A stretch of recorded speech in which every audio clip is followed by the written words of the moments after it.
Good evening. This is Donny Fuchs of the Abraham Shield podcast, co-founder of Abraham Shield. Tonight we're starting a new program. We're going to be discussing the issues of evangelicals and missionaries in Israel. Tonight joining us on the podcast is the co-founder of Abraham Shield and my friend Moshe Schwartz. Moshe, how are you? Doing well, doing well. Thank you. Excited to get this going. Excellent. Yes, we speak about these issues. We've been involved in many projects over the years, and I know we've discussed for some time um, capturing some of our conversations, the dialogue on these issues that we'd like to share with people in the hope that maybe this will further the cause in this fight against evangelical missionaries in Israel. So to start, Moshe, maybe you could tell a little of the audience, explain in brief, because we can use that for the subject of another podcast. How did you get involved in this struggle? How did you gain an expertise into this issue of evangelicals and missionaries, and particularly as it relates to Israel, because we both live here? Sure. Okay. Gonna make this quick because we do want to cover other stuff, like you said, and we could discuss this in more detail if people want in another podcast or whatever. I was involved with the church, including doing missionary work, including getting involved in messianics for a good 10 years. I moved to Israel, got out of it before I came here, and really I understand the damage it does. I understand personally uh, the scars you carry from being involved with it. And for people that I see in both engaging in it, whether it be Jews or religious Jews, secular Jews, any kind of Jew, and not really appreciate the damage that it does. It really, really frustrates me and breaks my heart to see it. And I think the best way, as part of an ongoing teshuva process for me, I can't just get out of it, but I have to really speak up against it, fight against it, and that's basically where I'm at with it. I don't feel like, for me personally, just getting out of it was good enough. I think it's a fight that I have to take on because of what I was involved in, and just making people aware and exposing the issue. Excellent, excellent. Yeah, that's definitely that's a Jewish concept. We've discussed this. If someone is involved in something, the tshuva process involves not just stopping a certain action, but then becoming a fighter for the cause of truth. And so, obviously, your Absolutely. expertise is very important and critical. Now, having had that experience, you also became aware of a lot of the tactics that a lot of these groups used in the past. Let's speak a little bit about the tactics, the classical tactics of missionaries, maybe perhaps expanding. I know you and I discussed this a lot. I've written articles about it. But from you, maybe you could explain a little for the audience some of the tactics that missionaries classically use and some of the more contemporary tactics, and specifically, what are they doing different in Israel, which makes it such a dangerous issue today? Sure. It's a great question, and in terms of classical missionary, there's uh, really something common between what you say contemporary and classical, and it's the ability to adapt to wherever you are. When I was in South America, when I was in Europe, with the missionary teams that I was with, you relate to the culture. Uh, you come also not just empty handed, you're very friendly. You're there with an agenda first and foremost, but it's basically you put on a camouflage. And really, in terms of classical, like you're talking about, I think a lot of people have in their head like the typical Jews for Yoshki type that are on the street corner handing out Bibles, Right, the Jews for or, Jesus, the or street yeah, missionary, right? yeah, exactly, exactly. And even like it's really not something new where you see even we've seen the New Testament in Hebrew, the Christian Bible in Right, the Hebrew, and Brit people have Hadashah. talked about that. But they translate it to whatever country they go into. Though this is how things work.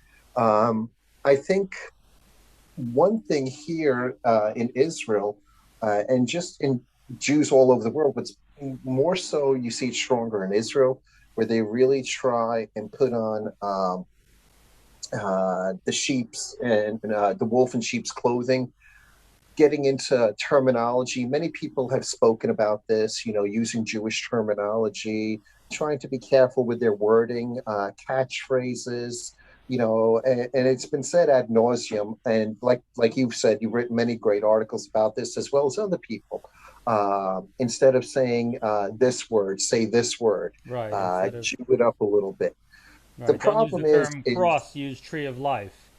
Don't use exactly, exactly. Bible believer. That's It, and it's also terminology that you and I see today that for some reason, especially like in the world of Hasbro, social media, even in religious communities here, and as far as high up in government agencies here in Israel, when a missionary uses the term redemption or restoration, it's not what the typical Jew thinks, right. about that. In terms, there's a very much conversion agenda. There's a lot of videos out there where they'll say one thing to a Jewish audience, and then we found videos and other people where they say another thing, what they really mean by these words, whether it be redemption, restoration, Right. and they've gotten lot more crafty. But the sad thing is that, as you and I always discuss, a lot of people in the counter missionary world will talk about education, or people who are interested in the problem. Education, education.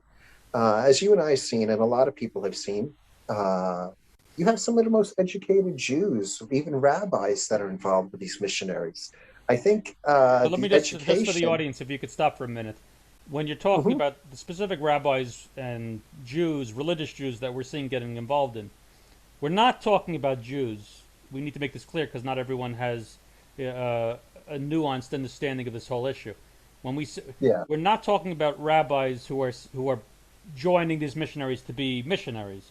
They're either there's either a benefit to them that they're overlooking. They're thinking that the Jewish community can absolutely, withstand it. They may be using absolutely. some sort of religious Zionistic end times kind of um, expression of what they think is a classical Jewish idea, but manifesting in our times. So these people are not saying I'm a Jew for Jesus. These specific religious Jews we're talking about. We're talking about Yeah, we're talking about educated Jews who, for one reason or another, profit, power, ego, corruption, misguided naivete, a stubbornness to see the truth, getting involved in these interfaith endeavors, not to become absolutely. Christians, but not realizing that these Christians. This is again like the tactic you discussed. This is just it's a relational evangelism. They're coming in to be friends. They know they can't come into a religious community and convert Jews, but they know that they can if they can somehow get good with the community, and we're just here to serve the Jews in the fields of the Shomron. That's a different problem we're seeing today, and we discuss this all the time. This is something that didn't happen 20 years ago. This is new. Vineyards being right. So continue. Yes. Absolutely, and it's interesting you bring that out. And you're absolutely correct. God forbid any Jew would work for the purpose of conversion with a Right. That's a missionary. messianic Jew. That's That's a not the different thing. case. I don't think we're dealing Yeah, with those. that's a totally different thing. Yeah. But what we're talking about is Jews who just basically are like you said, and we always talk about. There's some kind of benefit that they're getting. A lot of these Jews, well, what do they do for a living? Usually, it's fundraising. Usually, it's this. It's not any real job, and even if they don't need a job, a lot of it boils down to something a lot of people overlook is ego, feeding the ego. Okay, well, Right. maybe a typical Jew won't listen to me, but I know I could get an evangelical audience, A very large, yeah, and an audience of exactly, many thousands, perhaps millions.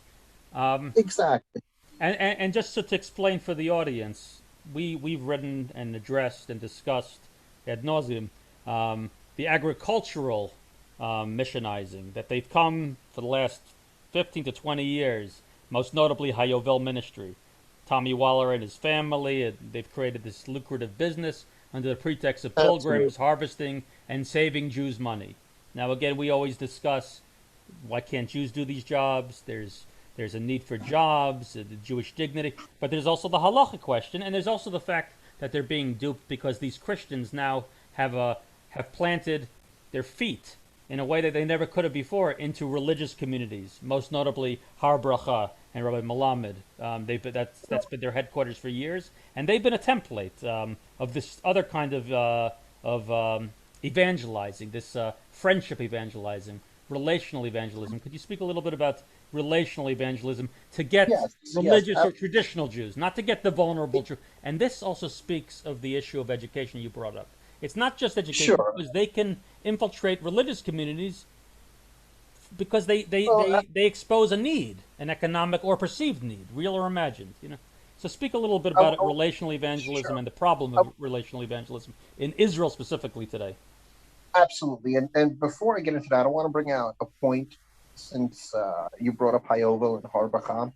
When they first came, there's a video that's out there. If people want to look at it, they could contact us. I'm sure it's been taken off a lot of places. It's still up at a few websites where Tommy Waller, the father, the patriarch of Hayovel, was very clear when he first came here that he's excited that he could share the gospel with the Jews.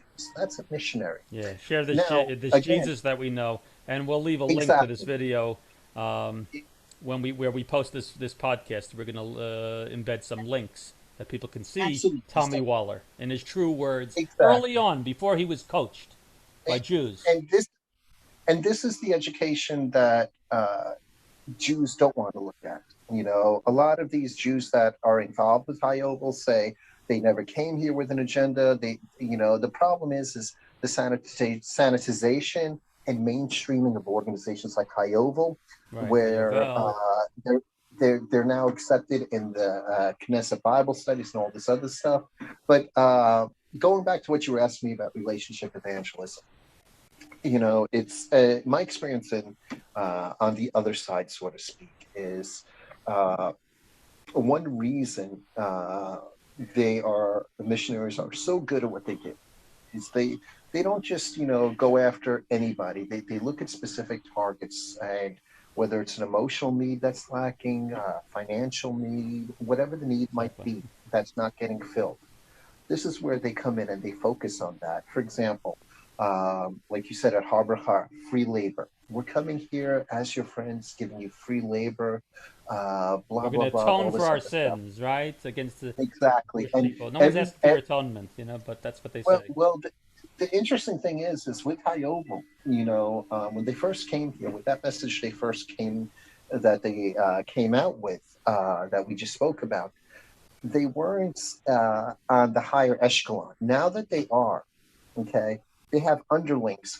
People don't even question the volunteers that they're bringing in, and they could say, well, they have guidelines, they have this, they have that. Right, But in the right. past, we have seen videos where people who went on these volunteer programs with Hayovel in the Shomron said, "Oh, I had a wonderful opportunity to share this, share that Share the with Jews, Gospels, talk about exactly. the Gospels." Exactly. Exactly. So And again, they have free days. You go off to Tel it, Aviv, you go to no, a no club, one's you meet some tracking them. Jews, or No one's tracking them, and it's also right. their associations. Like there was a big expose on Mike Evans recently, Friends of Zion. Well, if you The big go missionary. to the Mike Hayovel, Evans, for those who don't know, is a prominent missionary figure. He has the Friends of Zion Museum, very connected with Likud and Bibi Netanyahu, and frankly, every politician. And he, as a younger man, made connections with Menachem Begin, who unfortunately didn't understand the nature of evangelicals who come with gifts, because he knew the pogrom Christian from Russia, from White Russia, the kind of the pre-Holocaust. absolutely, And absolutely, so, but so he was Mike used Evans is a big during the deal. East So Mike American Evans came Depression. out with some controversial statements, and speak a little on that.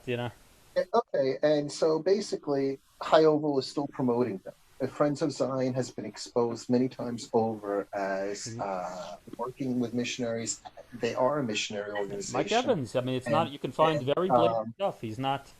absolutely, absolutely. And aside from Friends of Zion, you see them.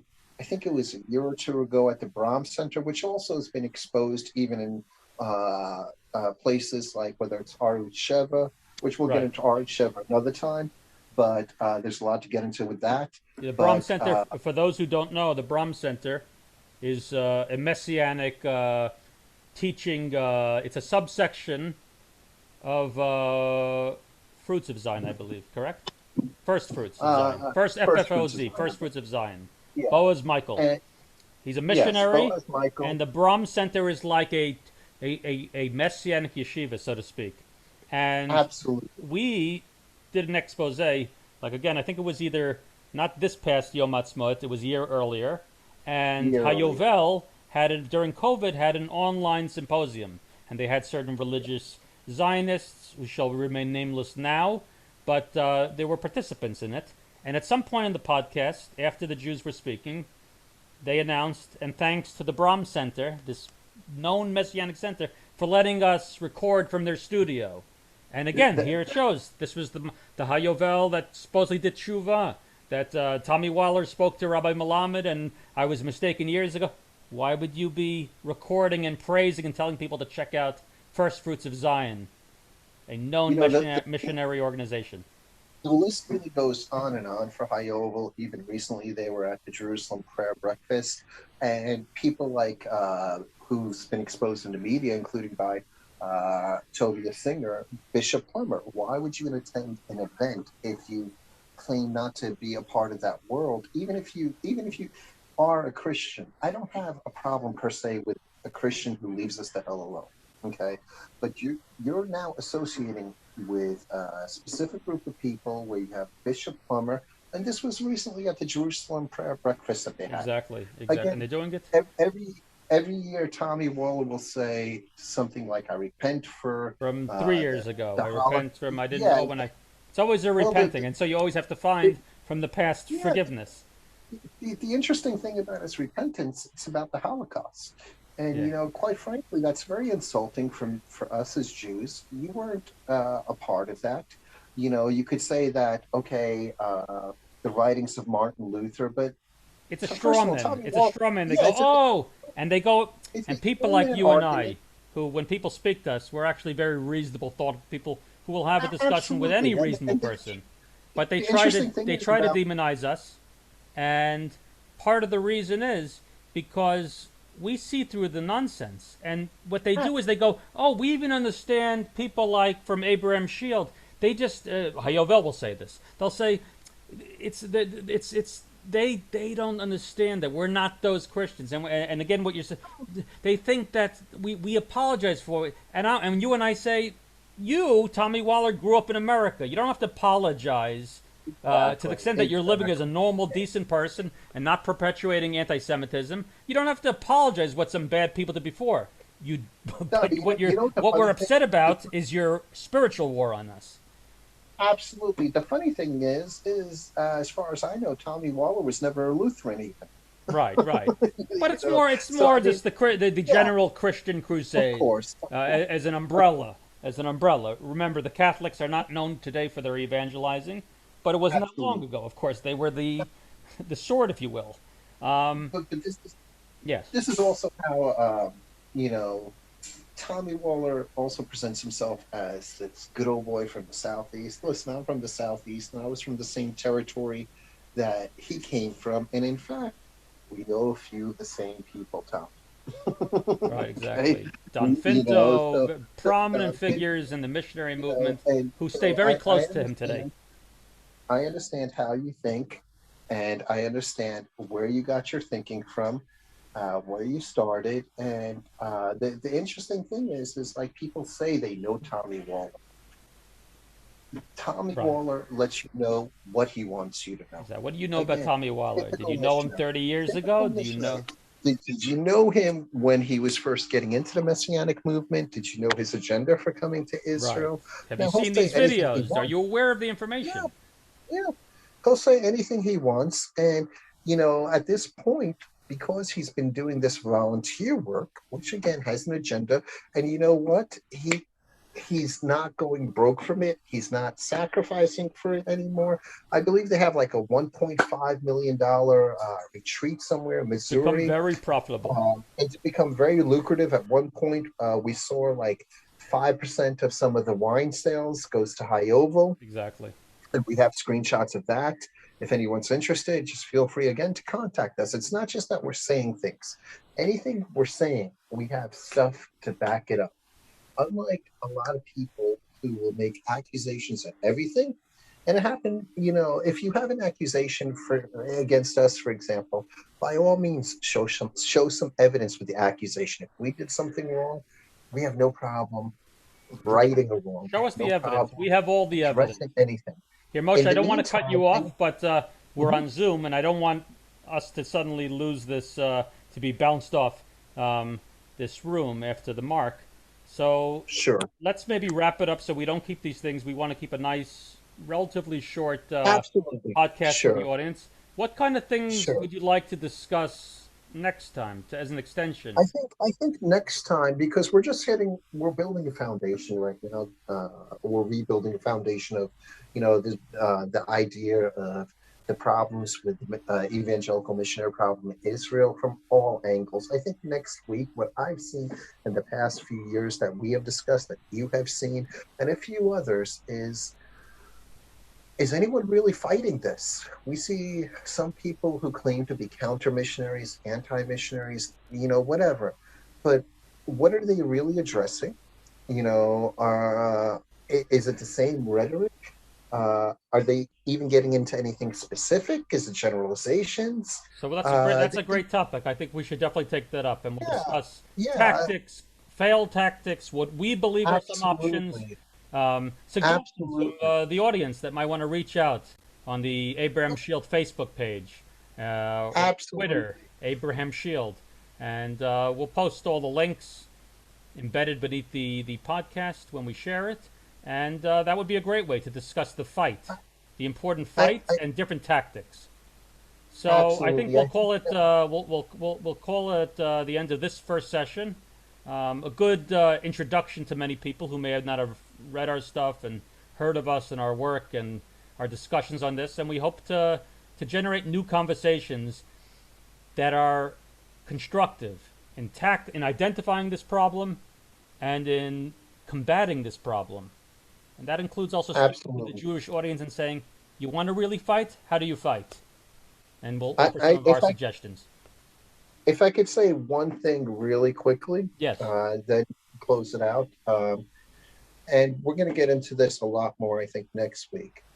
The evangelical missionary problem, as you and I discuss all the time, first and foremost is the Jewish problem. excellent. Yes, yes, From precisely. all angles, from Right. It's a all Jewish angles. problem. You It's could, a Jewish. you could We can address deal with this. every you could address every evangelical you want, every missionary you want. It doesn't matter until you start addressing the real meat of the cake, everything, and that is the Jews involved. I would also, as an extension, counter missionaries, how they could improve, and until people start doing this, the problem is just going to get Could worse. continue. And that You can't fight. You know, with oversized gloves. These are serious no, people with serious ideology, serious belief, and they're aggressive and they're winning. So it's time to stop them absolutely. in their tracks, and we're going to discuss some of these tactics. All right, this has been Donny Fuchs and Moshe Schwartz of Abraham Shield. Moshe, thanks. This is good. We're going to continue this and hopefully start good, dynamic conversations that get Jews and these righteous Gentiles who want to fight this evangelical menace. And find different ways to join in the fight. Okay? A- Absolutely. Thank you. Hey, have a good day. Bye bye. You too. Bye bye.